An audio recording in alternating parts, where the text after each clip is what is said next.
T to the V to the L to the I to the N to the E, TVLine. The Penguin is running the city. Is that like Jim's worst nightmare come true?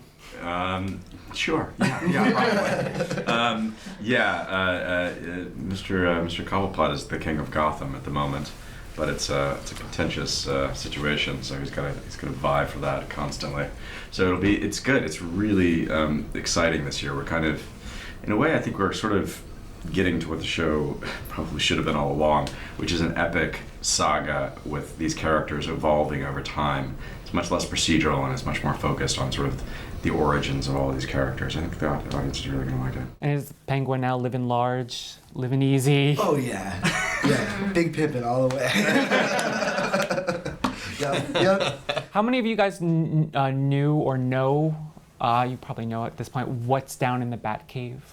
Did you know when you shot the finale? When I shot the finale, I didn't know exactly. All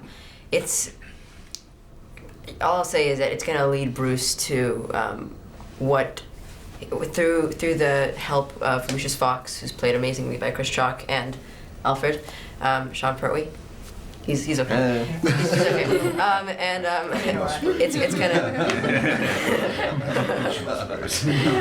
It's gonna lead Bruce to finding out who his father really was, what Wayne Enterprises really is, and it will really start his transformation into Batman. Does Alfred know what's down there? Did he know? Contentious point, isn't it, really? I mean, I thought that he did, but he actually doesn't. In fact, he discovers it with Bruce in the beginning of season 2. And it's not really technically a cave.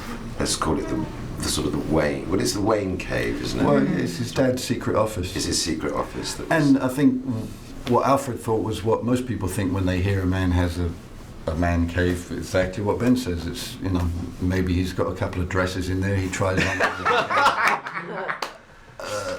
That sort of thing. Certainly not. As you do. It's been on the show. Kat went through kind of a transformation at the end of the season. Is that going to stick? For a little while. She's going to be trying to figure out where she fits in season 2, whether she's a good guy or bad guy.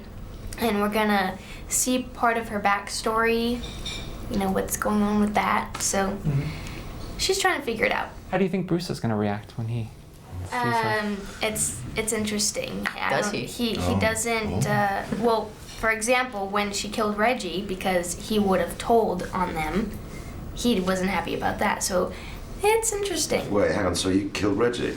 No. Well, when I pushed the guy out of the window. Any hints on Riddler's costume and his look? That's Bruno. Yeah, the characters are living in the moment. He doesn't know what his taste in fashion is going to be in a year or two down the line. But this season is definitely the season where, you know, the origin stories start really kicking in. We start to see transformation. Bigger monsters than villains like Penguin start to appear. Everything starts moving faster and becoming more grotesque and dramatic. And his costume will be part of that. Or it's not so much a costume transformation as a character transformation. And what Corey's done so brilliantly is hold on to the core of a real suffering person slowly turning into something monstrous. Donald, how do you see the Jim-Harvey relationship dynamic evolving in season 2? Well, I think, you know, Harvey's had a bit of enough of, I mean, he's been really happy to follow his lead. He believes in him mightily, but I think that the kind of that quixotic feeling of standing in front of this sea of scumminess and not being able to really turn it back with anything other than a thimble in your hand has gotten him down. And I think Harvey, the fight in Harvey is kind of dead.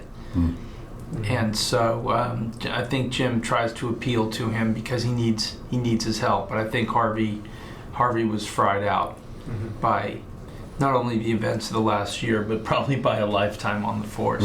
Barbara looked pretty dead in the finale. But you're here. Yeah. She's a ghost. She reappears. We introduce ghosts.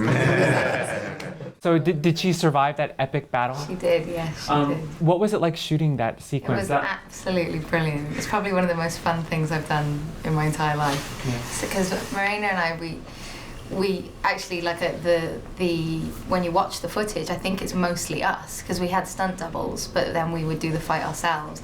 And I said to her at the time, like, it's like dancing with someone. We were so protective of each other. Yeah, it looked so fierce. It was absolutely brilliant. Just lastly, Bruno, is there any other season 2 tease you can throw my way? Maybe something that's not out there. Well, this would be a tease strictly for the connoisseurs of the Batman Earth. We're going to see Azrael appear. Oh, no way. Who is See? Yeah. See? Script tempo. which is deep Batman lore, but it's very exciting to spin that story out. There's lots of other, like I said, this season is really about Gotham is gathering speed downhill, and this season is where it kind of takes off, and the city is transformed from that old mob style crime to what we really know and love as Gotham DC style crime. The villains become monsters. They have a kind of theatricality and a drama to them that will keep building.